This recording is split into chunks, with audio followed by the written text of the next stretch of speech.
Hola comunidad, les doy la bienvenida a un nuevo episodio del video podcast La Suma de Designops. El día de hoy tengo como invitada a Claudia Gutiérrez desde Chile.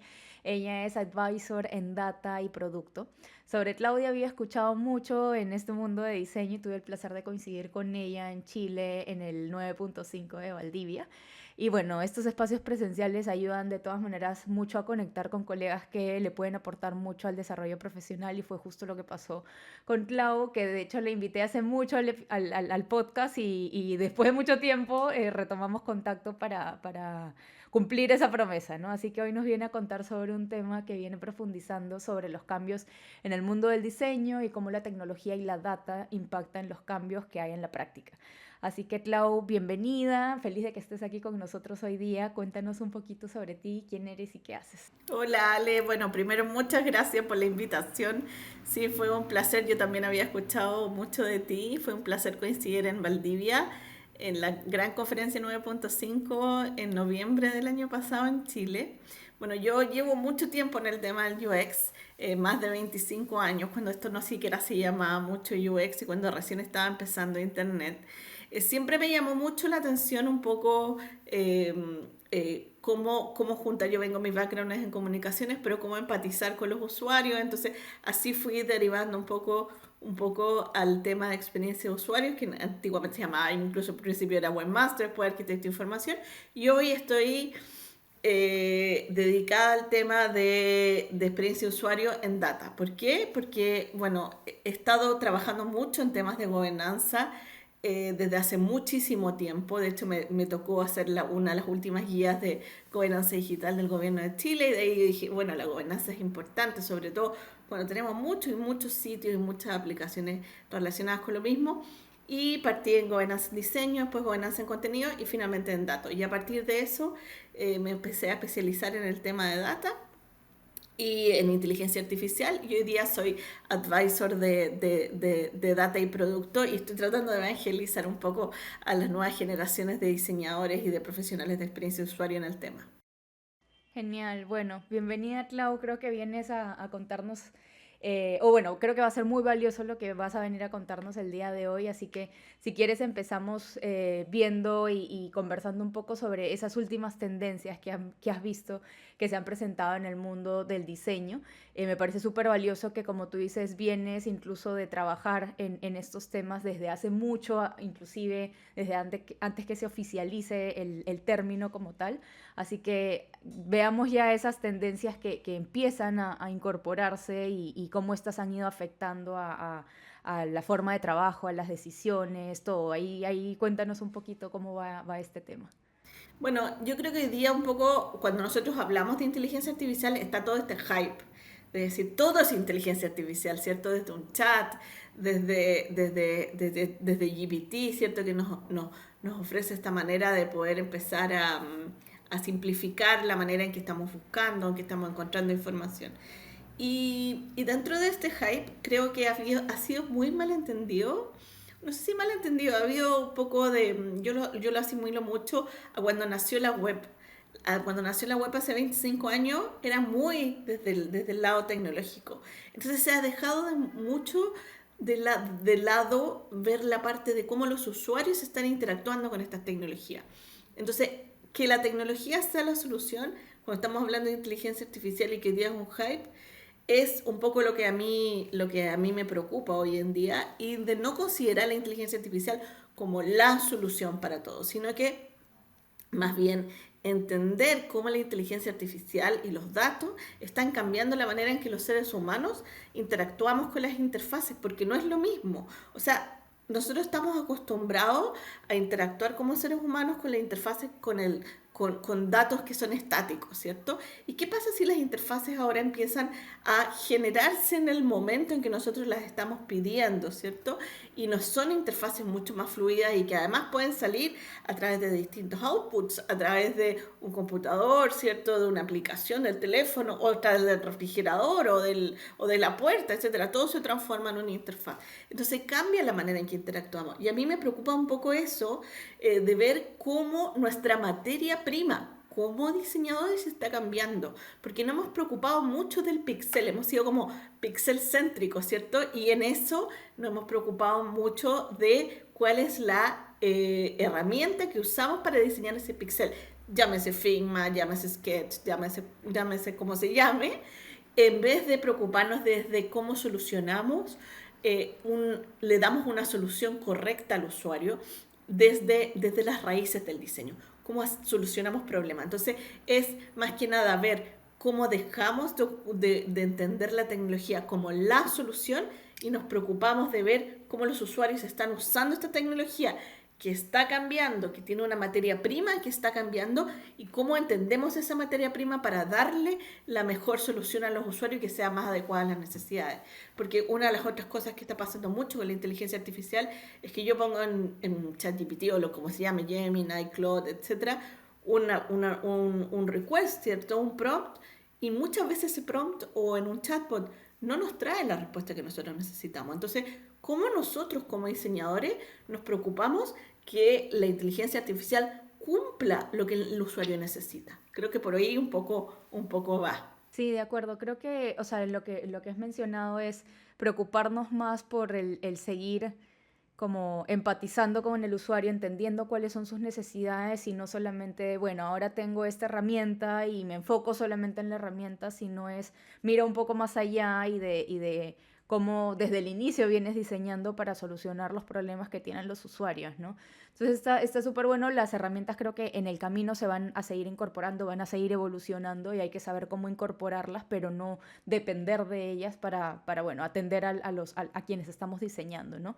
Y digamos, todo estas nuevas como tecnologías, tendencias que como mencionas, ¿cómo ves que está afectando al método de diseño de las experiencias? O sea, ahí hay un cambio de paradigma, ¿cómo ya los diseñadores están viéndose afectados en su método y en su proceso de diseño, ¿no? Es súper buena, súper inteligente la pregunta y el comentario, porque efectivamente yo veo que el método está cambiando muchísimo. Nosotros normalmente, si bien teníamos este método de 5 pasos, ¿cierto? De identificar el problema, validar la solución y después salir a diseñar, normalmente estábamos mucho más, especialmente como diseñadores de experiencia, en el output, en la parte final. Ahora tenemos que centrarnos en la parte del principio. ¿Por qué? Porque no solamente nos va a preocupar el cómo se vea, sino que nos tiene que preocupar que lo que nosotros estamos diseñando esté cumpliendo esta necesidad del usuario, y sobre todo que esté cumpliendo esta necesidad del usuario cuando tenemos una interfaz que es fluida, que es cambiante, porque la materia prima es cambiante. Entonces el proceso de diseño se hace muchísimo más ágil, muchísimo más rápido. Y no solamente vale con que nosotros trabajemos con business analysts o con product owners o con codificadores, ¿cierto? Sino que también tenemos que empezar a trabajar con estos expertos en datos. ¿Por qué? Porque hoy el modelo se valida de distinta manera que la interfaz. Y el modelo de una inteligencia artificial, por ejemplo, tiene que ser cumplido tanto el modelo que funcione como lo que el usuario necesita del modelo. Entonces eso significa que usuarios, expertos en datos, usuarios y diseñadores de experiencia tienen que trabajar juntos desde el principio. La validación, cuando uno esté trabajando para inteligencia artificial, también se hace en dos frentes. Por un lado, yo valido el código del modelo, y por otro lado, yo valido que la interfaz sea la interfaz que usen los usuarios. Pero ¿qué es lo que pasa cuando esa interfaz cambia? Porque cambian los datos, cambia la manera en que está procesando el modelo. Ese cambio que se produce en la interfaz, uno lo tiene que tener previsto y lo tiene que estar validando al mismo tiempo que valida el modelo.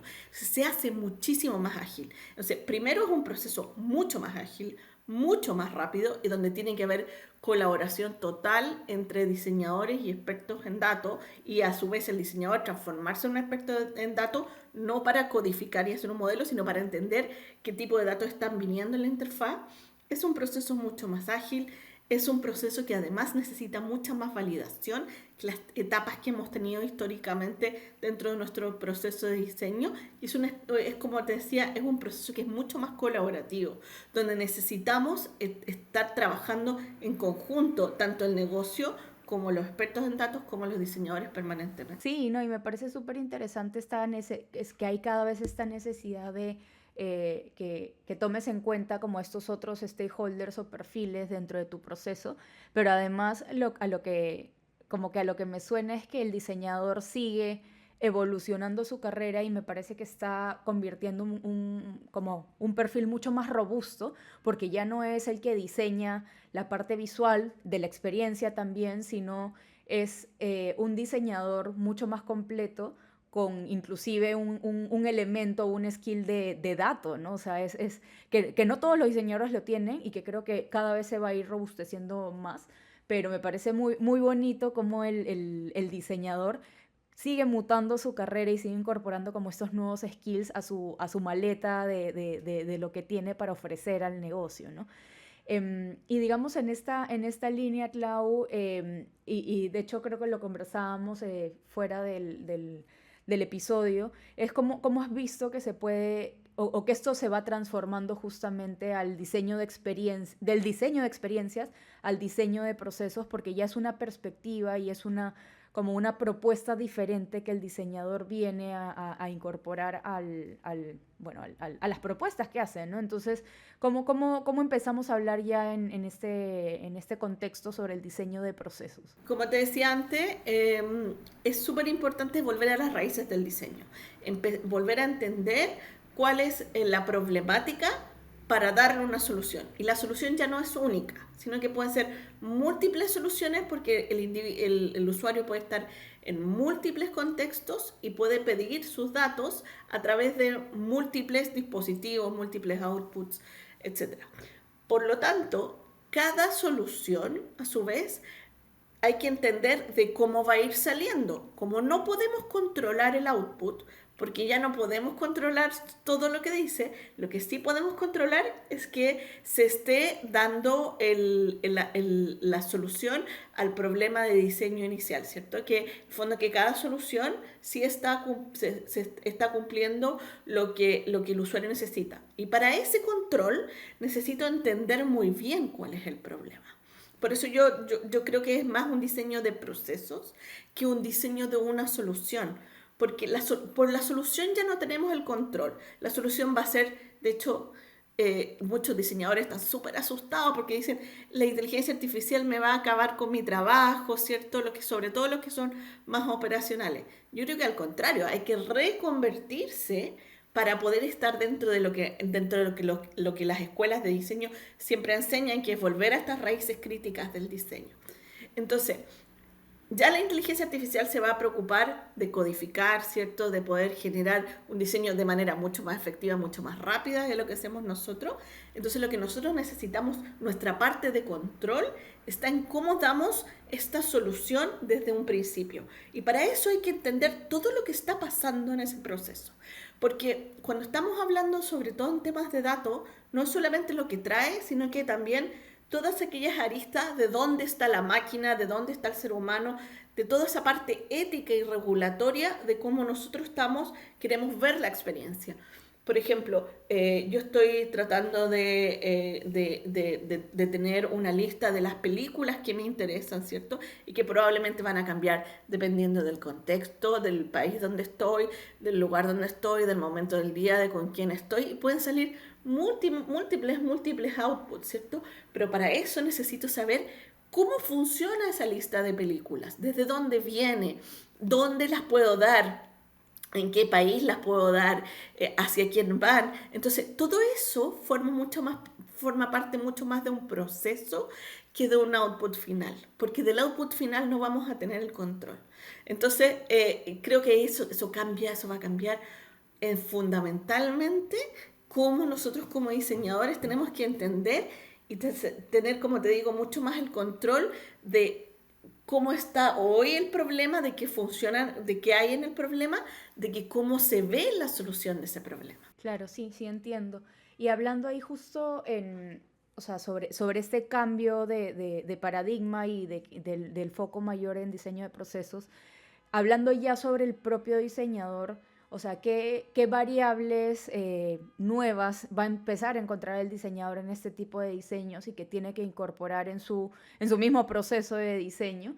Y por otro lado, que si quieres abordamos eso en un ratito, es justamente como de qué manera el diseñador puede seguir cultivando ese mindset para poder afrontar estos retos que hoy día están teniendo, digamos, los cambios, las tendencias, la tecnología, ¿no? Entonces, veamos un poco como ya desde la perspectiva del diseñador cómo se va a enfrentar en su día a día a su proceso de diseño, pero también es cómo se aseguran a seguir capacitándose y incorporando eso que necesitan para poder diseñar, ¿no? Sí, mira, yo siempre he visto, no soy de formación diseñadora, yo soy de formación comunicadora, pero considero que es muy parecido al diseño.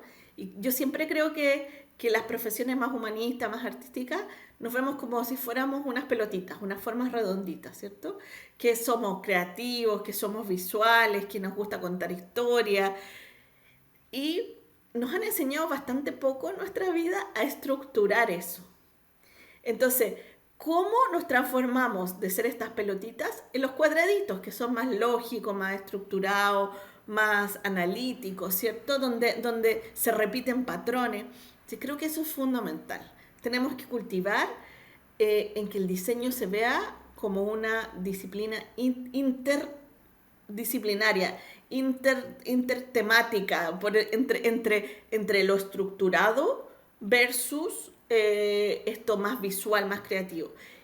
Yo tengo una teoría personal que para eso hay que estimular las dos áreas del cerebro, que en general nos han encasillado mucho en decir o eres creativo o eres matemático, pero no esta intersección. Entonces creo que tenemos que empezar a gatillar esta intersección. Finalmente, lo digital, o sea, lo visual es código. Entonces, en lo digital se da esa intersección porque tengo un código que significa algo matemático que finalmente se va a ver de manera visual. Y eso pasa desde hace 50 años. Entonces, creo que tenemos que fomentar esta capacidad de poder transformarnos los diseñadores en más analíticos, más estructurados, tanto como los matemáticos, los analíticos, en poder entender la parte más creativa y más visual, en poder generar esta sinergia, esta forma sinérgica. Y en ese sentido, creo que es fundamental que los diseñadores nos formemos en datos. Estadística simple, por ejemplo, entender cuándo un modelo funciona, cuándo un modelo no funciona, qué es lo que tiene que pasar para que un modelo funcione y cómo eso le está sirviendo al usuario. O sea, por ejemplo, todo lo que está pasando hoy día con el Data Driven UX y con la experiencia basada en datos que está muy limitada a los KPI, creo que es importante porque ya nos empieza a dar como ciertas luces, no solamente de la medición, sino que del trabajo con datos. Entonces, el trabajar con datos es un mindset. El diseñar midiendo y el diseñar con una estructura es también un mindset. Entonces, tenemos que empezar a incorporarlo. Entonces, ya sea que partamos a través de la medición, ya sea porque partamos formándonos en estadística, ya sea porque partamos trabajando con un experto en datos o con una persona que hace modelos o incluso con un programador, creo que esos ya son pasos súper importantes para lograr esta sinergia de estas formas que te digo yo, de estas dos personalidades que existen y que son finalmente estos dos lados del cerebro. Yo creo que el profesional del futuro es un profesional que va a tender a poder juntar estas dos partes y poder dar lo mejor de sí. Si nosotros lo pensamos en términos bien estrictos del conocimiento, a mí me encanta la bibliotecología y siempre he sido como una fanática de cómo se gestan las bibliotecas, porque creo que el conocimiento es una fuente inabordable de materia. Y de hecho los primeros libros que existieron los libros se crean para poder hacer que el conocimiento sea portable, sea llevable en una cartera, en un bolso. Pero los primeros libros son libros que abarcan las distintas disciplinas. ¿Por qué? Porque el conocimiento está interrelacionado. So, yo creo que para allá vamos. Si uno va, por ejemplo, al Trinity College en Dublín, donde están de los primeros libros, eran unos armatostes así gigantes, gigantes, gigantes. ¿Por qué? Porque el conocimiento estaba interrelacionado. Yo creo que estamos volviendo hacia allá.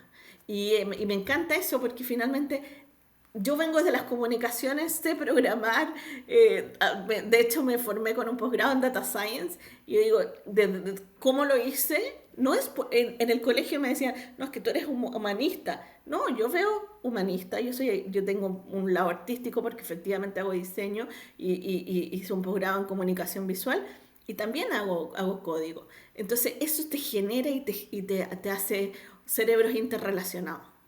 No, y como te posiciona es una forma de pensar como mucho más holística y te da muchas más herramientas para ver diferentes las cosas y por ende entender desde diferentes perspectivas los problemas, las necesidades y con ellos a proponer también diferentes soluciones, ¿no? Y digamos con todo este cambio, bueno, todos estos tendencias que nos estás mencionando ahora, muy enfocado, como decíamos, en diseño de procesos, ¿de qué manera ves que esto está ayudando o va a ayudar a madurar más la práctica de diseño? O sea, ya viendo también, ya no tanto enfocado solamente en los diseñadores, sino a la práctica en general, ¿de qué manera esto nos ayuda a entender como cómo evoluciona la madurez de diseño? Yo creo que el diseño propiamente tal como disciplina, nace para poder dar soluciones, ¿cierto? Y se hace famoso en los últimos 30, 40 años. Pero el diseño existe desde la humanidad, o sea, desde Vitruvio, desde antes de Cristo. Entonces, creo que es importante eh, quizá volver a esos principios de poder decir el diseño tiene que ser durable, tiene que ser firme, es decir, tiene que tener una base, tiene que ser útil y tiene que ser bello. Entonces, ¿por qué? Porque eso es lo que hace que finalmente la gente consuma productos, use productos. Entonces, creo que nuestra evolución de la disciplina quizá parece bien loco, pero es volver hacia atrás, es devolvernos hacia lo que nosotros, hacia donde deberíamos haber estado siempre, que es encontrar soluciones que hagan que la gente le mejore la vida, que pueda usar ciertos productos, que pueda resolver, andar en auto, andar en coche, tomar un bus, tomar un avión, ir a un hospital, etcétera, que pueda resolver los problemas de la cotidianidad. Yo veo la evolución, veo quizás más que una evolución, es como una evolución hacia atrás, como no sé si decirlo involución, porque eso significa que no avanza. Yo creo que avanzar significa volver a replantearlo, volver a nuestras raíces. Y creo que nuestra evolución tiene que ir hacia allá, porque si no, la tecnología nos va a comer y nos va a dejar muy en la superficie. Es muy fácil quedarse con la que la tecnología nos da y decir, hoy, ¿sabes qué? En realidad, Galileo me puede hacer, por poner algo, me puede hacer una interfaz súper rápido y con eso me hace el código o el plugin de Figma, AI me lo hace.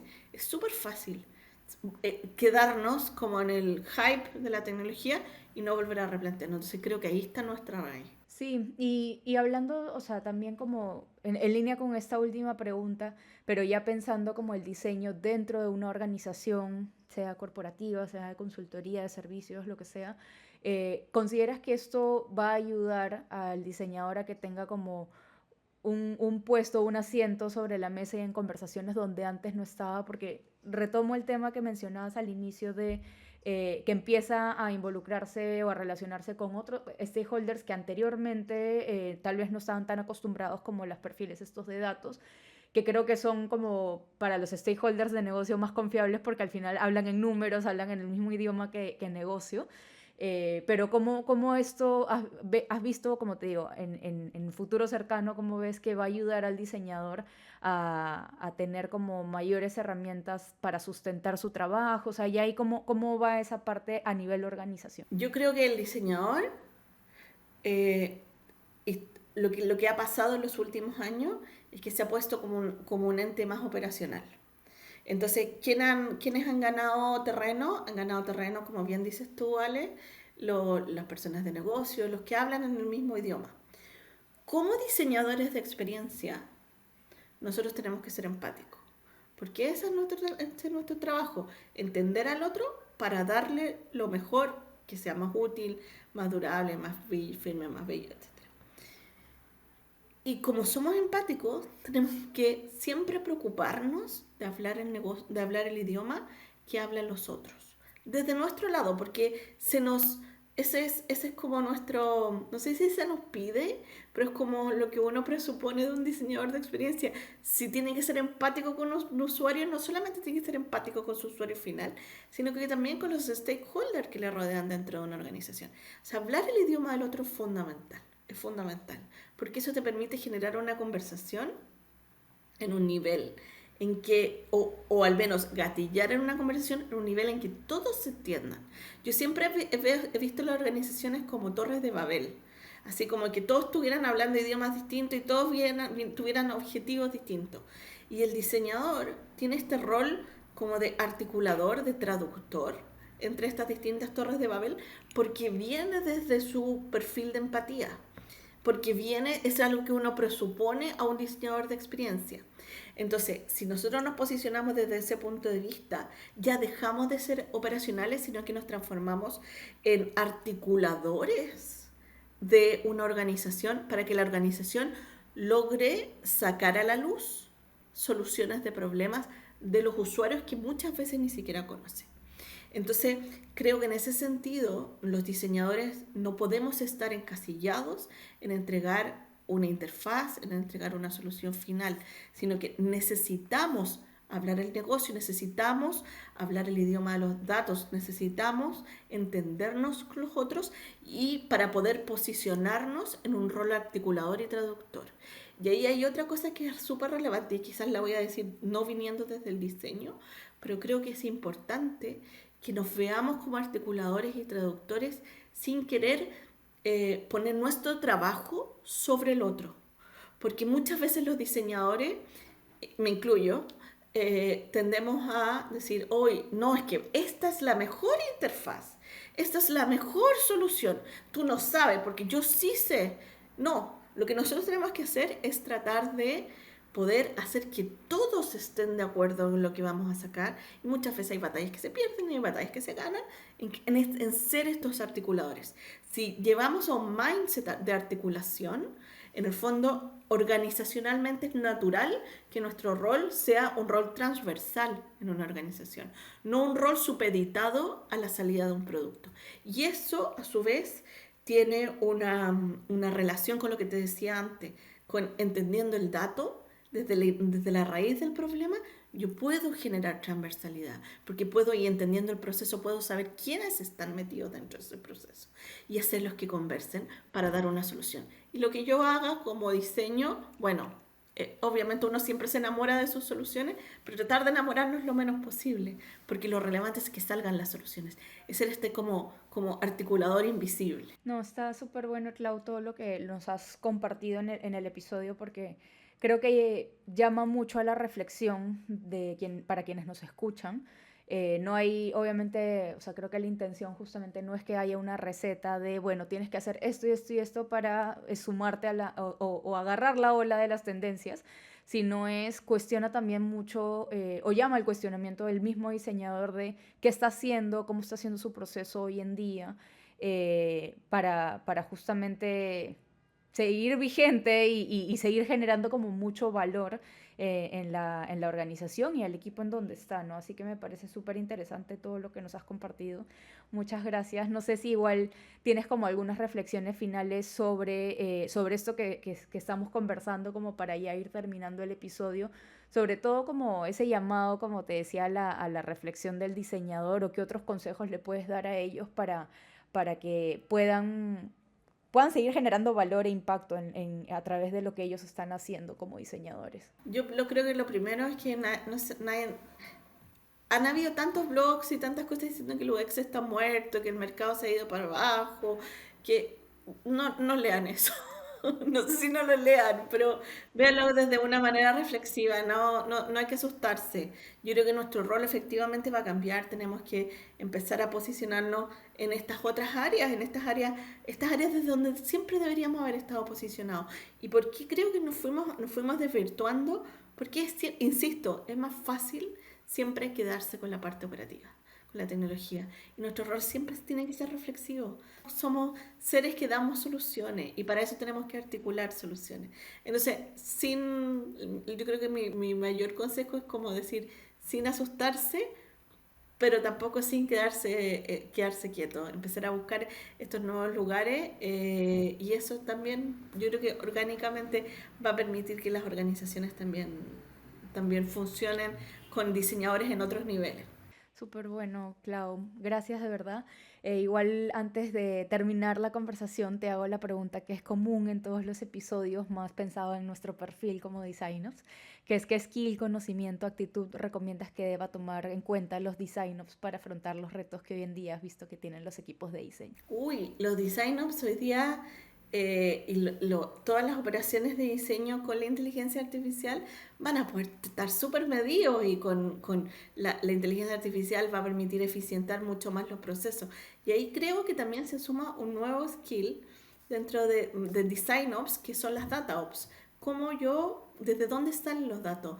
¿Cómo estas interfaces se están nutriendo de los datos que van a mostrar a los usuarios? Y ahí creo que se abre otro mundo completo que no son las operaciones de datos solamente para poder generar un modelo o un algoritmo, sino que son los datos que van a nutrir las interfaces.